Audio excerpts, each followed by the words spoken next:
Barrick Mining entered 2026 as a production recovery story, and that framing attracted a specific kind of holder, one positioned for output expansion, not operational stabilization. The Q1 number at 719,000 ounces was not a miss in isolation. It was the second consecutive directional decline, and that sequence is what changes the allocation logic. The prior quarter had already delivered a 19% year-over-year drop.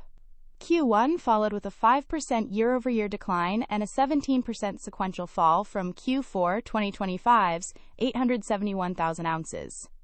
Two data points define a trend in production analysis. One can be a grade anomaly, two require a structural explanation. The structural explanation Barrick offers centers on lower grades at Nevada gold mines, Pueblo Viejo, North Mara, and Kibali simultaneously.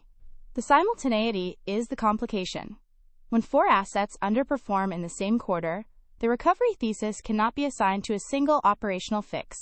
Each of those assets carries its own timeline, its own grade cycle, and its own capital allocation requirement.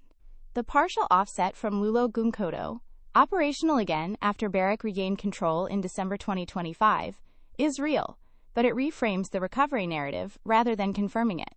Loulo-Gounkoto's ramp-up is absorbing the production gap that the other four assets created, not adding above trend.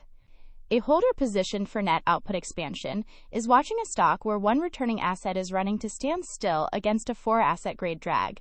Barrick's forward earnings multiple at 10.4 times sits just below the industry average of 10.59 times.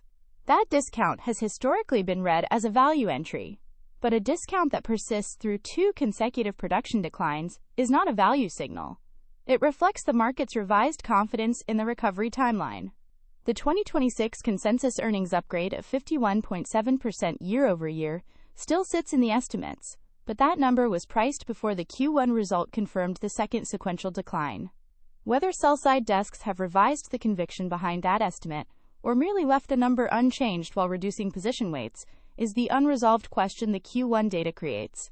Q2 guidance at 730,000 to 770,000 ounces would represent a sequential recovery, but the midpoint of 750,000 ounces still falls below Q4 2025's 871,000 ounces.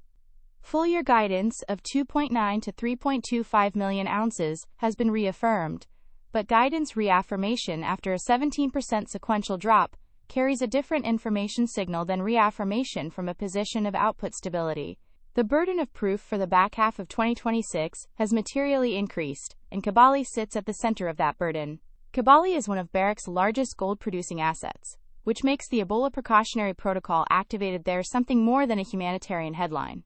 No confirmed cases exist among the workforce as of the reporting date, but the DRC government has declared a health emergency, and the World Health Organization noted the outbreak may have gone undetected for months.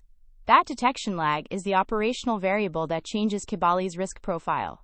An outbreak that circulated undetected for months before official recognition means the exposure window at Kibali cannot be bounded by the date of Barrick's protocol activation. The precaution is dated, the pathogen's presence is not.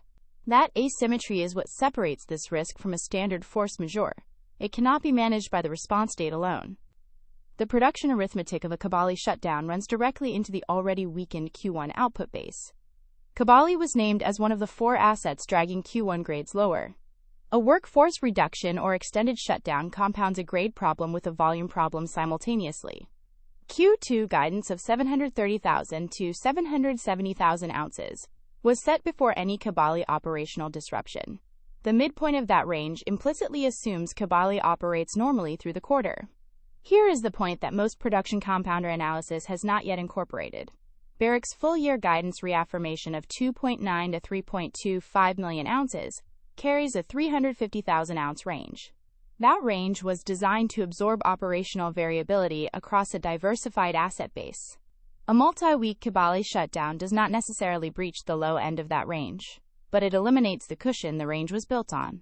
The guidance band stops functioning as a confidence signal and starts functioning as a floor test. The participant timing structure here has an observable gap. Barrick's initial protocol disclosure came through Mining Weekly on May 19th, framed as precautionary with 0 cases confirmed. Reuters and Devdiscourse followed on May 20th with the detail that the outbreak had killed 131 people. and may have circulated undetected for months. Holders reading the May 19 disclosure absorbed a different risk picture than those who waited for the May 20 sourcing from WHO and DRC government declarations.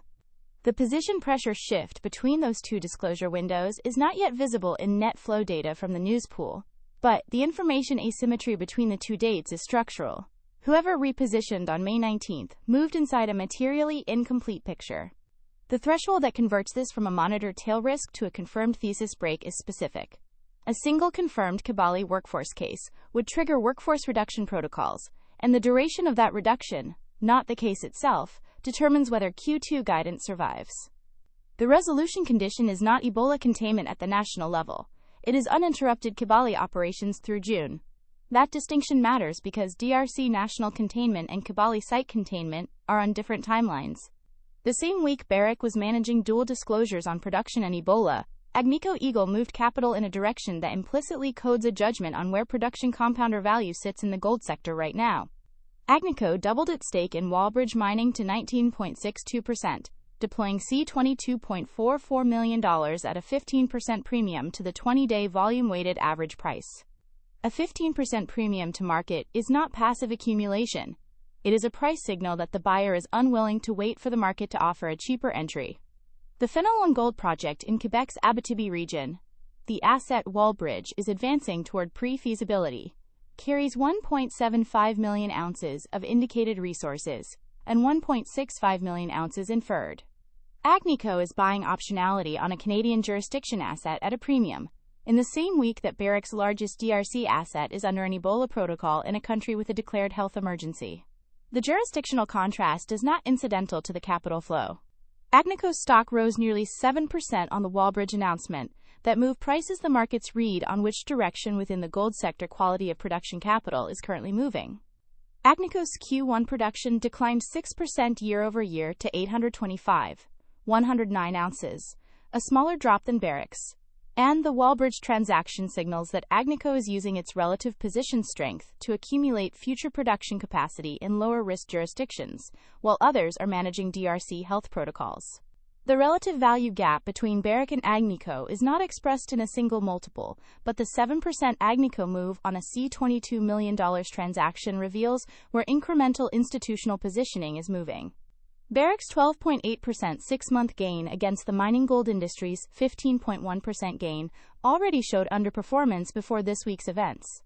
The Kibali risk overlay and the second consecutive production decline widen the case for sector rotation toward Agnico and Newmont, not because either is structurally superior in all conditions, but because neither is currently managing the convergence of a grade drag across four assets and a public health tail risk at the same asset simultaneously. The leaning that follows from this configuration is not a directional call on Barrick's stock price, it is a holding period judgment. The production recovery thesis that justified a compounder position in Barrick required a visible output inflection, likely by Q2 or Q3 2026.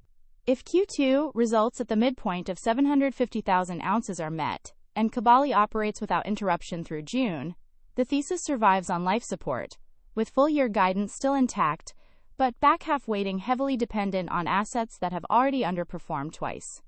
If Kibali faces any workforce disruption before the Q2 close, the 719,000-ounce Q1 figure that looked like the floor becomes a ceiling for the next quarter. That bifurcation, not the Ebola outbreak itself, is the variable a production compounder holder needs to resolve before the Q2 reporting window opens. Every day after the close, we publish a market wrap and key issue analysis. Subscribe to the channel.